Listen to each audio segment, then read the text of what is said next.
ज्यादा जानकारी के लिए हमारे साथ हमारे ब्यूरो चीफ सुमित झा जुड़ गए हैं। सुमित, कल शाम 4 बजे का इंतजार है जब मंत्रिमंडल का विस्तार होगा। मंत्रिमंडल के विस्तार को लेकर क्या जानकारी, क्या अपडेट्स आपके पास? देखिए, इस वक्त deputy CM Tejashwi Yadav CM आवास पहुंचे हैं सीएम से मिलने के लिए। और जाहिर है जो लिस्ट आरजेडी ने बनाई है उस लिस्ट को बताने के लिए, उस लिस्ट पर डिस्कस करने के लिए, उस लिस्ट को सौंपने के लिए जो हम नाम बता भी रहे हैं आरजेडी की तरफ से, आरजेडी कोटे से जो नाम कंफर्म है, सुधाकर सिंह हैं, सर्वजीत हैं, अनीता देवी हैं, विजेंद्र यादव हैं, अख्तरुल इस्लाम शाहीन हैं। ये वो नाम है जो कल से ही लगातार राबड़ी आवास में बहादुरी लगा रहे थे और इन्हें कंफर्म एक तरह से माना जा रहा है सूत्रों के मुताबिक कि ये मंत्री पद की शपथ लेंगे। उधर विजेंद्र यादव जेडीयू कोटे से, विजय चौधरी, श्रवण कुमार के ये 3 नाम आ रहे हैं जो कंफर्म बताए जा रहे हैं। लेकिन जेडीयू कोटे से और भी जो पिछली सरकार में मंत्री थे वो भी शपथ ले सकते हैं ज्यादा फेरबदल किए बिना। आरजेडी खेमे में जरूर हलचल थी और अब तेजस्वी यादव पहुंचे हैं सीएम आवास, जहां उस लिस्ट को लेकर ये बताया जा रहा है कि जो मंत्रियों की लिस्ट आरजेडी कोटे से फाइनल की गई है उस लिस्ट को लेकर सीएम से डिस्कस करने गए हैं। और इसके बाद आगे का प्रोसेस यही होगा कि राजभवन को सौंपा जाएगा एक फाइनल लिस्ट, और राजभवन जो है वो उन विधायकों को कॉल राजभवन से जाएगा कि कल मंत्री पद की शपथ लेनी है। अभी तक फिलहाल शाम 4 बजे तक का वक्त बताया जा रहा है सूत्रों के मुताबिक। इस वक्त में फेरबदल भी हो सकता है, कभी सुबह 11:30 बजे भी हो सकता है या अभी, लेकिन शाम 4 बजे तक का वक्त निर्धारित है। जी सुमित, देखिए कहा यह भी जा रहा है कि ज्यादा चेहरे ऐसे हैं जिन्हें बदला नहीं गया है, यानी कि पुराने चेहरों के साथ ही एक बार फिर से सरकार का गठन और सरकार चलाने की रणनीति तैयार की है महागठबंधन ने। ऐसे में आपसे ये भी जानना चाहूंगी कि आखिर अब आगे जो है आने वाले समय में जिस तरह से चेहरे नहीं बदले गए हैं, इसको लेकर साफ ये कहा जा रहा है कि सरकार की नई नीति तैयार की जा रही है, सरकार जिस पर काम करेगी।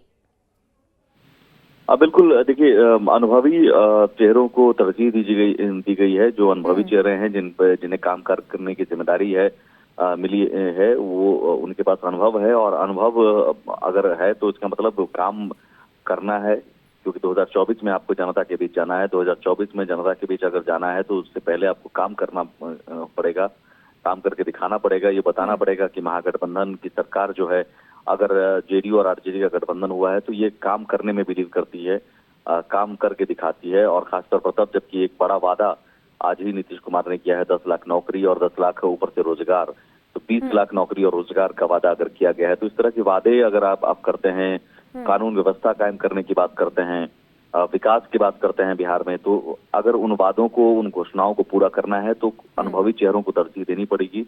लेकिन साथ ही साथ जातीय समीकरण का भी ख्याल रखना बहुत जरूरी होता है बिहार में। तो आरजेडी कोटे में भी जो मंत्री बनेंगे उनमें एमवाई समीकरण का ख्याल जरूर रखा गया है।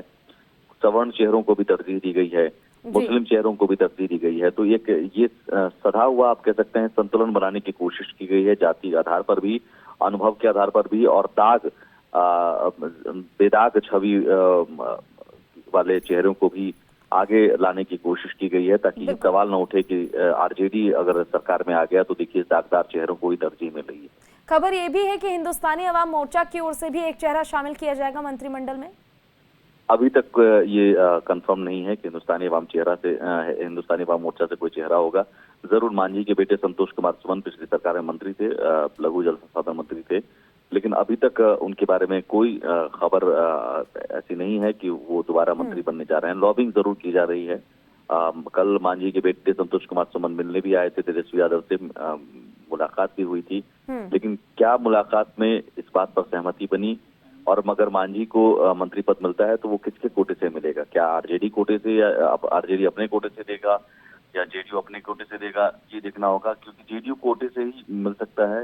नीतीश कुमार के साथ ही मांझी रहे हैं, इससे पहले मांझी आरजेडी का साथ छोड़कर पिछली बार आ गए थे। तो अगर मांझी को एक सीट मिलती भी है तो जेडीयू अपने कोटे से दे सकता है, नहीं तो अभी तक तो कंफर्मेशन नहीं है। अभी तक यही स्थिति है कि आरजेडी के कोटे में 17, जेडीयू कोटे में 13 और कांग्रेस से 2 मंत्री बनेंगे।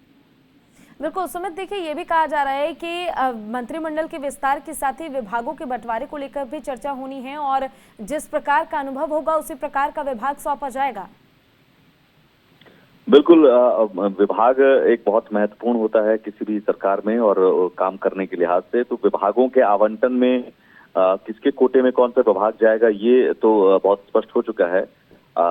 जो हमने बहुत पहले ही बता दिया दर्शकों को कि जेडीयू कोटे के बाद जो विभाग पहले से थे वो विभाग रहेंगे ही। गृह विभाग और सामान्य प्रशासन नीतीश कुमार अपने पास ही रखेंगे और स्वास्थ्य, भवन निर्माण और बाकी जो पथ निर्माण जैसे विभाग हैं वो भी एक अहम विभाग है। जो इससे पहले सरकार में महागठबंधन की सरकार में आरजेडी के पास ही थे वो जेडीयू के पास वो आरजेडी के पास ही रहेंगे। इसलिए विभाग में ज्यादा फेरबदल नहीं हुआ है। अब ये देखना होगा कि आरजेडी कोटे से जो मंत्री बनेंगे वो किसे उनमें कौन सा मंत्री कौन सा विभाग संभालेगा वो तय करना जरूरी है और वो तय करने का अधिकार तेजस्वी यादव को है। तेजस्वी यादव जरूर सीएम नीतीश कुमार से मिलने इस बात पर भी गए होंगे कि विभागों के आवंटन को लेकर भी शायद एक अंतिम रूप देने की कोशिश की जा रही हो। लेकिन एक बात जरूर पूजा यहाँ पर है कि नीतीश कुमार भी जानते हैं कि अगर ये 1.5 साल जो है, अगर ये 1.5 साल हमें काम करना है तो उन चेहरों को ही हम अपने मंत्रिमंडल में रखें जो चेहरे काम करके दिखाएं, परफॉर्म करें, परफॉर्मर ही रखें। बिल्कुल बिल्कुल, देखिए परफॉर्मेंस के आधार पर ही अब आगे अगर सरकार चलाया जाए तो बेहतर होगा बिहार के लिए भी और साथ ही सरकार के लिए भी। सुमित,